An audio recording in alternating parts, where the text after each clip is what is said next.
నమస్తే, నేను మీ ఆదిమూల శేఖర్. మీరు చూస్తున్నారు ధర్మచక్రం న్యూస్. నీటు, ఎంబీబీఎస్ అడ్మిషన్లు, ఎంబీబీఎస్ వ్యవహారాలు, వీటికి సంబంధించి ఏ సమాచారం అయినా మిస్ కాకుండా తెలుసుకోవాలంటే ఈ ఛానల్ను సబ్స్క్రైబ్ చేయండి.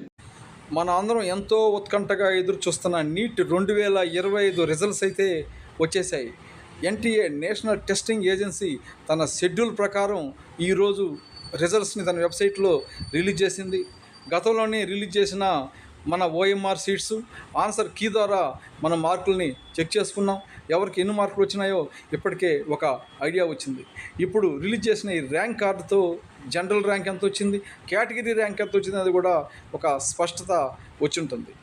ఇప్పుడు ఇక మనం కౌన్సిలింగ్కి సన్నద్ధం అవడమే తరువాయిగా ఉంది. ఇక ఈ రిజల్ట్స్ చూసినప్పుడు టాప్ మార్క్స్ ఎన్ని అనే దానిపైనే అందరికీ ఆసక్తి ఉంది. ఎందుకంటే ఈసారి నీట్ ప్రశ్నపత్రం అత్యంత కఠినంగా రావడం, ఈసారి దీంతో ఎన్ని మార్కులు వస్తాయి ఈసారి అనేది అందరికీ ఆసక్తిగా మారింది. గతంలో 720కి 720 వచ్చిన చాలామంది ఉండేవాళ్ళు. అసలు ఈసారి 700 దాటుతారా అన్న ప్రశ్న ఉదయించింది. ఈ పరిస్థితుల్లో చాలామందికి టాప్ మార్క్స్ ఎన్ని ఉంటాయనే దానిపైన అందరికీ ఆసక్తి ఉంది. ఈ టాప్ మార్క్స్ గురించి చెప్పే ముందుగా అసలు ఆల్ ఇండియా వైజ్గా ర్యాంక్స్ ఎవరికి ర్యాంక్ వచ్చింది, ఏ స్టేట్కి ఏ ర్యాంకులు వచ్చినాయనే విషయం మీకు చెప్పే ప్రయత్నం చేస్తాను. ఈ ర్యాంకుల్లో ఆంధ్రప్రదేశ్, మన తెలంగాణ రాష్ట్రాలు ఎక్కడ ఉన్నాయో కూడా ఒకసారి చూద్దాం. మొత్తం ఇప్పుడు ఇక్కడ చూపిస్తున్న ఈ టేబుల్ చూడండి. ఇది ఇక్కడ నీట్ ర్యాంకు స్టేట్ అనేది మనకు కనిపిస్తుంది. ఇటువైపే పర్సంటేజ్ కూడా మనకు కనిపిస్తూ ఉంది. ఫస్ట్ ర్యాంక్ వచ్చి రాజస్థాన్ విద్యార్థికి వచ్చింది. గత సంవత్సరం ఫస్ట్ ర్యాంకు ఆంధ్రప్రదేశ్ విద్యార్థికి వచ్చిన సంగతి తెలిసిందే. రెండో ర్యాంకు మధ్యప్రదేశ్, మూడో ర్యాంకు మహారాష్ట్ర, నాలుగో ర్యాంకు ఢిల్లీ, 5 ఢిల్లీ, 6 గుజరాత్, 7 పంజాబ్, 8 గుజరాత్, 9 ఢిల్లీ, 10 మహారాష్ట్ర, 11 హర్యానా, 12 ఢిల్లీ, 13 రాజస్థాన్. ఇప్పుడు ఎక్కడా కూడా ఆంధ్రప్రదేశ్ కానీ తెలంగాణ కానీ కనపడేది ఈ 13 ర్యాంకుల్లో. ఇక్కడ నెక్స్ట్ అయినా కనపడుతుందో లేదో చూద్దాం. 14వ ర్యాంకు రాజస్థాన్, 15వ ర్యాంకు రాజస్థాన్, 16వ ర్యాంకు వెస్ట్ బెంగాల్, 17 కర్ణాటక, 18 తెలంగాణ. అది ఇక్కడ వచ్చింది మన తెలుగు రాష్ట్ర ప్రస్తావన. 18వ ర్యాంకులో తెలంగాణ ఉంది. అలాగే దాని వెంటనే 19వ ర్యాంకులో ఆంధ్రప్రదేశ్ కనిపిస్తూ ఉంది. అంటే గతంలో ఫస్ట్ ర్యాంకు ఆంధ్రప్రదేశ్కి వచ్చిన గతంలో చెప్పాను.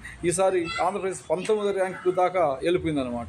ఇక వెస్ట్ బెంగాల్ 20వ ర్యాంకు, మహారాష్ట్ర 21, కర్ణాటక 23వ ర్యాంకు ఢిల్లీ, 24 రాజస్థాన్, 25 రాజస్థాన్, 26 మహారాష్ట్ర. ఇలా మనం చూసుకుంటూ పోతే మళ్ళీ మన తెలుగు రాష్ట్రాలు ఎక్కడ కనపడతాయో ఒకసారి చూద్దాం. 37వ ర్యాంకులో తెలంగాణ ఉన్నది.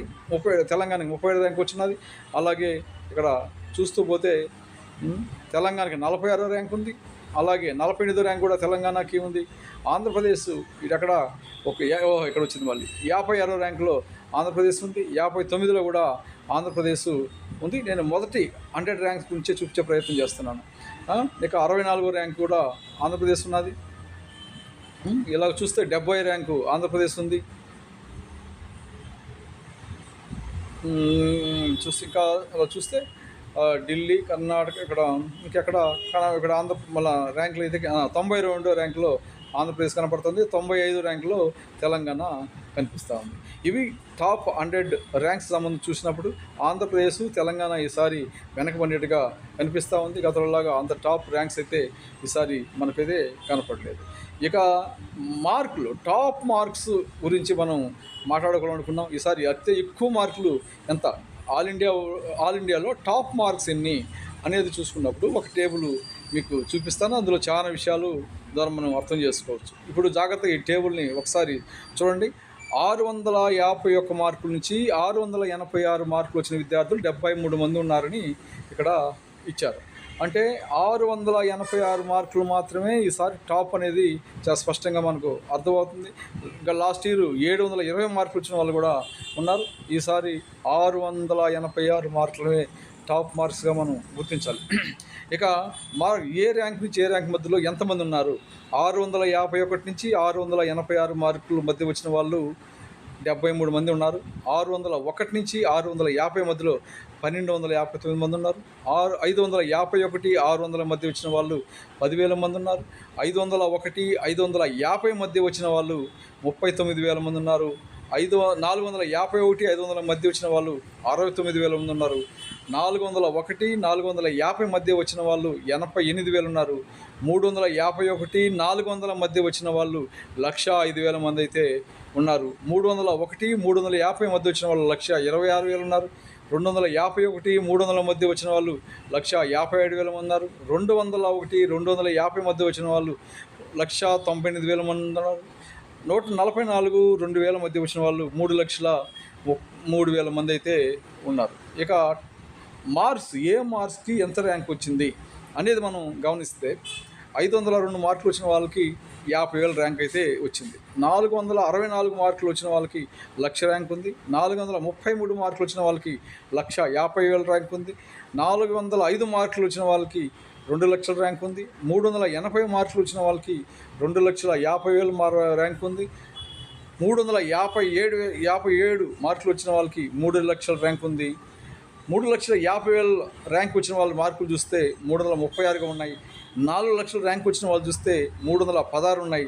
4,50,000 ర్యాంక్ చూస్తే 298 మార్కులు ఉన్నాయి. 5,00,000 ర్యాంక్ చూస్తే 281 మార్కులు వచ్చినట్టుగా మనకు ఈ టేబుల్ ద్వారా మనకు అర్థమవుతుంది.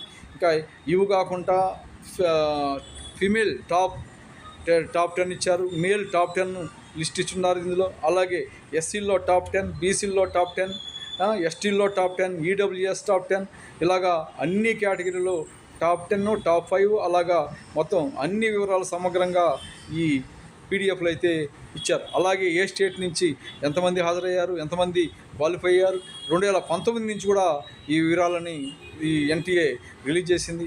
ఏది ఏమైనా మొత్తం మీద మార్కులు, ర్యాంకులు అన్నీ తెలిసిపోయాయి.